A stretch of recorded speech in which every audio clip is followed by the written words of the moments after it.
But so I ask this question. So, is it really love?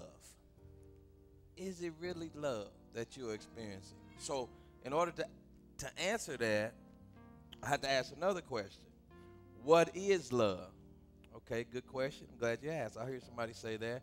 So now, listen, Webster defines the word love as passionate affection for another person or having passion or desire.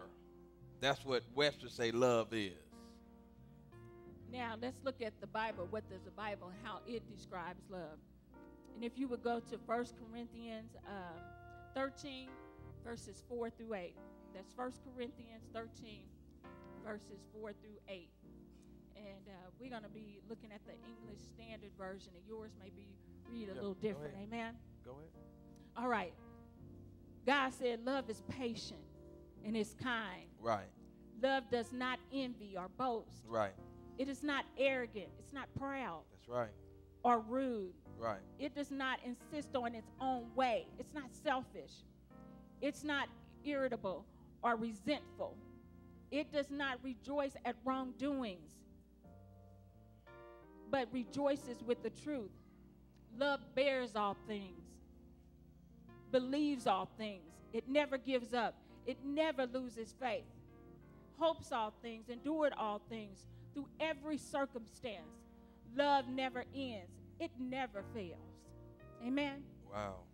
Wow, that's powerful. And I can hear, perhaps some saying, okay, Pastor and First Lady, I hear what you're saying, that you love her, she loves you, and, and you guys going back down memory lane, and you can remember this and remember how you sounded and how you smelt and all this type of stuff, and that you look good, and the car, whatever, and so on and so forth. And some people like that. Some people are, their definition of love is, that she looks good, she smells good, she has a job, she has a car, house, money, and she got, this is how some men that do, especially the youngers, and she got a nice body. I never understood that because it don't always remain that way. They do work at keeping it. Now, we want it to remain that way, just like with men. We want to remain our physique, but as we get a little older, sometimes, just looks a little different. So we can't be caught up in those things that we only see with the natural eye. So we had to ask that ourselves, is this real love? Because when you look at love, love is deeper than what you see on the outside. It's deeper than what you can smell. It's deeper than what you can hear. Love is what you know.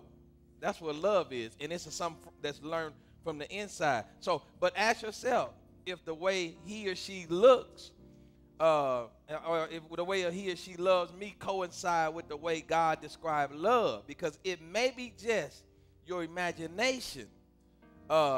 In other words, infatuation.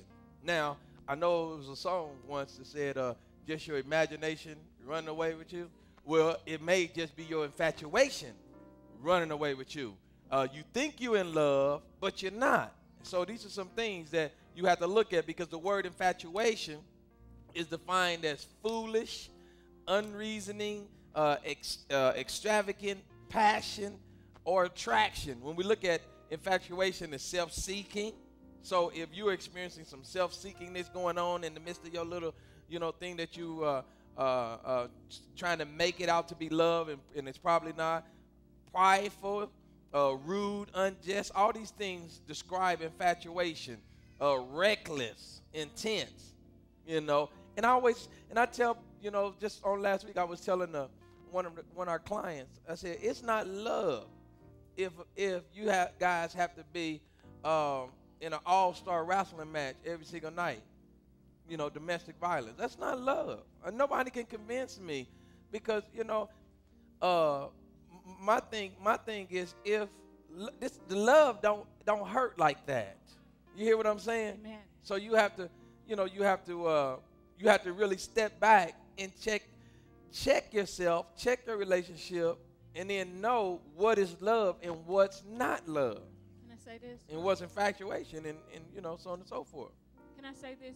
Oftentimes when we look at infatuation is something that initially draws us to a person. Right. Because we're infatuated maybe on they six-pack keg, something like that.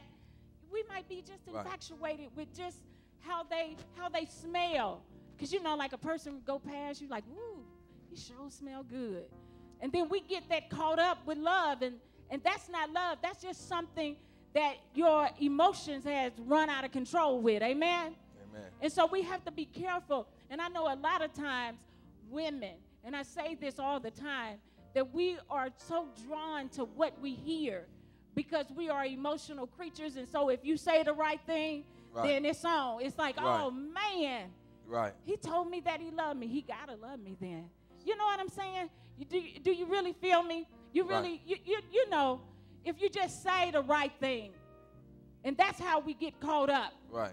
And we be thinking it's all about love, because it's just like what Pastor's saying. If you got to be fighting all over me, that don't mean that you love me. Right. That means that you hurting me. Right. And that you really don't care about me. Amen? Right. Amen. And so we got to be careful with that word called infatuation. Amen? I caught that little subliminal message that you said earlier, trying to talk about that six-pack. See, in love, got to understand when you're in stages. I might not have a six-pack, but I got a bag of love right now.